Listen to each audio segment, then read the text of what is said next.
Ladies and gentlemen, entering your computer screen or mobile device is Scott, the Mass Knitter.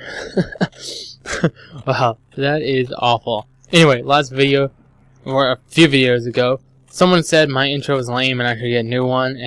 And don't worry, that is not going to be my new intro. But I figured every once in a while I'll throw out a stupid intro to keep things funny. I think it's more funny to have something horrible like that than really try to work hard and think of a new one. So every once in a while, I'll be throwing out something funny, and hopefully you guys can laugh at it or make fun of me or whatever you do. But anyway, this video is going to be about using the support class, which is one of my favorite to use. The assault is my all-time favorite, but support is more fun. Whenever I'm struggling, I will switch back to the assault, but I have fun with playing with the other classes a lot. And before I get started, just telling you how this video will differ from the last one. Is last time I spent a lot of time here on this kit customization screen here. I'm going to show you everything I'm talking about real quick, and it's going to jump to the gameplay. Unlike last video, where the gameplay was me showing you the tactics I use or I'm talking about, this time I'm going to show you me playing solo on squad deathmatch, meaning I'm not with a party, I'm not talking with the teammates or anything, I'm playing by myself, using this kit, and I'm not using all the tactics I'm saying. So everything I'm saying is about how to best use this kit in a tough situation with a squad. Doesn't mean you can never use it in other ways. It doesn't mean if you're playing the medic role, you can never charge in and rush and do things like that. Same thing with this kit. So just know that this video is something I'm showing you different, that you can use it any way you want, but if you're in a hard spot and you and your team are struggling, if you start sticking to the roles and working them to the best of your ability and the best of their ability, I think you'll more times than not come out on top and come out the victor. So let's get started talking about the kit stuff you just saw on your screen. Let's first start talking about the guns. These are light machine guns, meaning they come with a ton of bullets, and on top of that, you carry ammo. So suppression fire here is huge. Fire like a madman. Sit on ammo crates, take the advantage of refilling your ammo, and just spray in as much as you can. They do slightly less damage, so you don't want to be caught off guard too much, which is going to affect how you use this kit in tough situations. Now let's move in and talk about the attachments. You have your sights, I've talked about this before, you've seen them all.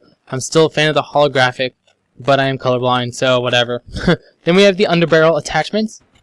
Bipod is great if you're looking to hold a position or you're really looking to steady your aim, okay? But for me, I have trouble when I'm on the move, so I'm always using cover, and I can't control when it deploys. So sometimes I aim down sight on top of an object or behind an object, and it deploys when I don't want it to. Or sometimes I'm trying to get it to deploy and it won't. So it ends up messing me up more times than it helps me, so I just don't use it to avoid that frustration. Then there's the Foregrip, which is great for all weapons because there's a lot of kick on the guns. Since I'm always trying to move towards the action, towards the objective, I tend to prefer this attachment. It allows for better accuracy, so you're going to get more bullets on target, hence they're going to get a quicker death. As you can read or could have read when it was up there, you can go back and pause the screen. This only affects horizontal muzzle drift. That means side-to-side kick of the gun. So you're still going to need to compensate for the up and down kick. But all guns have that and just get used to compensating for it. Now we're going to move to the front end attachments. We have the flash suppressor, which decreases accuracy, which is no good for me because my accuracy is bad enough already. We have extended mags, which is going to take it from 100 bullet clip to 200 bullet clip. I love it. Less reloading, more killing. We have the tac light and the laser sight, which we've already talked about. They're both pretty basic. And then we have the suppressor, which decreases damage. Also not worth it to me.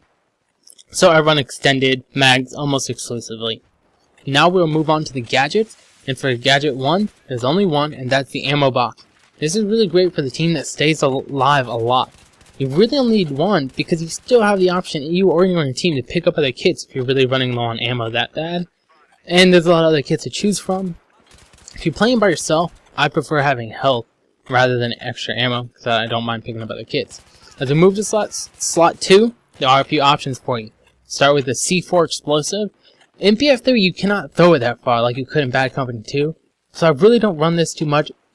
And it's great if you're trying to defend an objective or an area or, when you get near that unsuspecting vehicle, but I just don't find it as useful as I did before. We go to the Claymores, which is better for me because you can drop and leave it. Plus, you can refill it with your ammo. I like using my gun a lot. This works really nicely for me because I can stay in the action. I don't really have to worry about my gadgets much. Just remember, slow-moving enemies can get past it, so it doesn't always blow. Just talking about placement real quick, I find it better to, instead of putting it in a high traffic area, which most people tend to do, to put it on a flank low traffic area, because you and your team are going to want to watch those high traffic areas because you're going to want to get the kills, but no one wants to watch a back alley that no one ever comes down. Place the Claymore there in a good spot. Hopefully it can be your defense of that area, rather than a man having to sit down and only get like 1 kill a match or something. Now we're going to move down to the mortars, and with this you can fire explosives or smoke, so the smoke can be pretty tactically advantageous, and the explosives can do a lot of damage. In my opinion, I think this gadget is a little overpowered, as it has unlimited ammo and it can be set up in areas where the other team can't get, so the only way to kill it is another mortar on your team. But for me, it takes me out of the action too long. If you're losing, I say take advantage. Clear out disarmors or defenders with ease. Just make sure you're talking to your team, you're making sure they're spotting, and you're letting them know what's going on. Then you see the specs, which were discussed in another video. I'll also be putting up a new video about these once we get private match options available. If you want to see that video, if you haven't already, the link will be in the description. Now let's talk about how to use this kit most effectively on the battlefield. The first thing we need to talk about is the gun, as it is an important part of this class. Of course, you can run and get kills just like any class, just like I'm doing in this video, but this class can offer a lot more for you and your team. You have the ability to unload 100 or more bullets on target. This can really help your team. But the gun is big and doesn't do as much damage as an SMG or assault rifle. This means one-on-one and a fair fight will generally leave your body on the ground, in which case, hopefully you have an assault playing the medic role there to clean up the mess.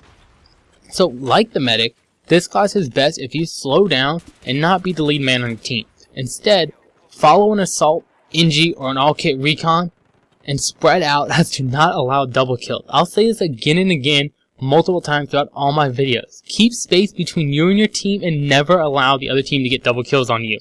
They shouldn't happen. If you're spread out enough, they're not going to be able to pull it off. Now, if your squad mate gets pinned down in the location, your role is to take up a covering position and take advantage of the suppression mechanic, and you can make it even better by running the suppression spec. Then, give your wounded teammate cover. My friend El Nino Nick is a pro at it. Throughout any game, you can hear him yelling, "Suppression fire," and then just hear bullets unloading. I don't know how many kills he usually gets with it, but he definitely gives us a chance to get out of there. So what he's doing and what you want to do is aim in the general direction of the enemy. Of course, try to get a kill, but don't be scared if you don't see them not to hold down that trigger. You will most certainly pin the enemies down, allowing for your team to either advance, retreat, or even just reposition. This can turn a gunfight around in seconds. But be careful. Check your surroundings. Make sure you're not out in the open. This is best down tight hallways, indoors, over bridges, or even a small room. If you're way out in the open of a field and you're doing this, it's not going to help too much because people are going to be able to flank and shoot you from all sides. In my opinion, the suppression ability of this class is its greatest strength. But that by no means suggests you can't also get kills. These bullets don't need to just be wasted for suppression. They can be used to rack up doubles, triples, or more. If you refer back to the assault roll video I put up, I'll link it in the description, you will play in a similar fashion, staying back, watching for your point man to take fire, then taking down the attackers.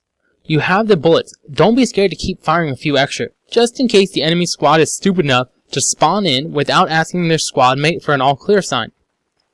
Now the biggest issue I see with this kit is reloading when it's not safe. Make sure you are out of the action, or at least covered by one of your squad mates before you start reloading. Now, a way to speed up the animation is as soon as you see your bullet count in the bottom right reach full, whatever that is, 100, 200, double tap Y, Y. It'll end the animation short and get you out a second earlier, get back to the killing.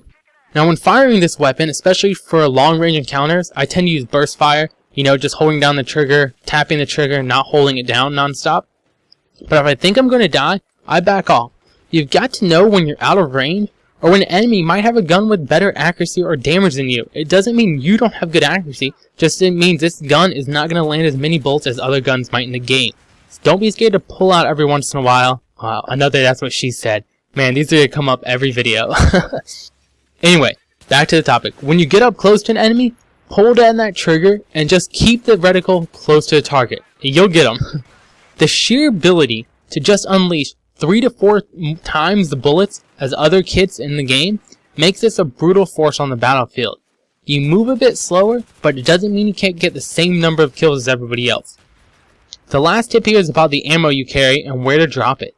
It's actually best to try to set the ammo up rather than in the middle of where you and your team are, where it's equal distance from everybody, but instead to put it near defensive points behind cover. This will not only allow you, but will also allow your team to pull up to this defensive location and start engaging the enemy, replenishing their ammo as they are using it. Save them from having to step out of the action and go back to the safety of wherever the ammo created. Keep it up where they need to be, where they're going to be firing their gun. This class is played very similar to the medic role of the assault kit. Take advantage of the tactic listed in that video and reward yourself and your team. Remember, the engineer and the assault, or any all-kit weapon user, will be more of the lead role, but you can still be very effective for your team and help them out a lot. Hopefully I'll be discussing the sniper kit next. It's been tough trying to get video for that. It's definitely my worst kit, but I am trying. So if you have any interest in contributing to these tactic videos or getting involved in the making of them, check the link in the top left of your screen. That's going to send you to a video I did a while ago sort of explaining how I hope to do that and how I can get you guys involved. Also, another few videos I really want to get working on is the call out videos. I've been struggling trying to get nice overhead maps. I think I'm going to end up just parachuting over maps and taking screenshots, aiming down. If you guys have any other good overhead view maps you can give me or help me out with that, that'd be awesome. To see my last call out video I did for Operation Metro, the link is going to be in the top right. And that was all I have for you guys today. Hope you enjoyed. Let me know if you like seeing this gameplay, if you'd rather me showing you more applicable clips to what I'm talking about. Anyway, have a great day.